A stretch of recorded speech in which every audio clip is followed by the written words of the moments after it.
বিরহ পেয়েছি, ব্যথা পেয়েছি, আঘাত পেয়েছি। প্রিয়জনের গলাটা জড়িয়ে ধরে কতই না মনের কথা বলেছি,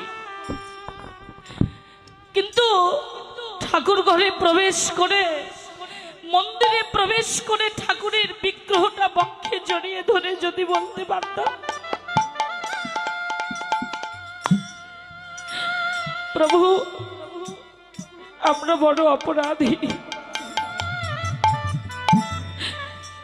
আমাদের অপরাধ তুমি ক্ষমা করে দিও প্রভু, আমাদের অপরাধ তুমি মার্জনা করে দিও।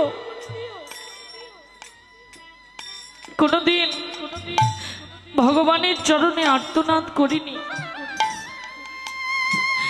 তবে বাবা আজকে সেই সুদূর নওগাঁ হইতে আমি কুমারী বন্দনা মহন্ত এসেছি আপনাদের সিলেটের মাটিতে।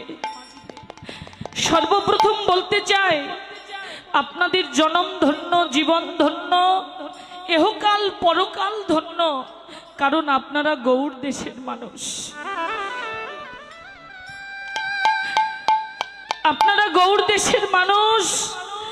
আপনাদের পদধূলা অঙ্গে লেপন করলে আমার গৌর সুন্দরের পদধূলা পাওয়া যাবে।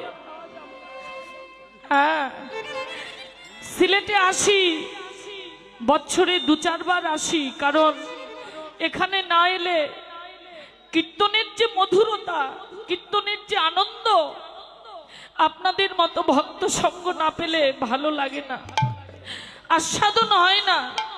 হ্যাঁ, সিলেটে আসলে খুব ভালো লাগে।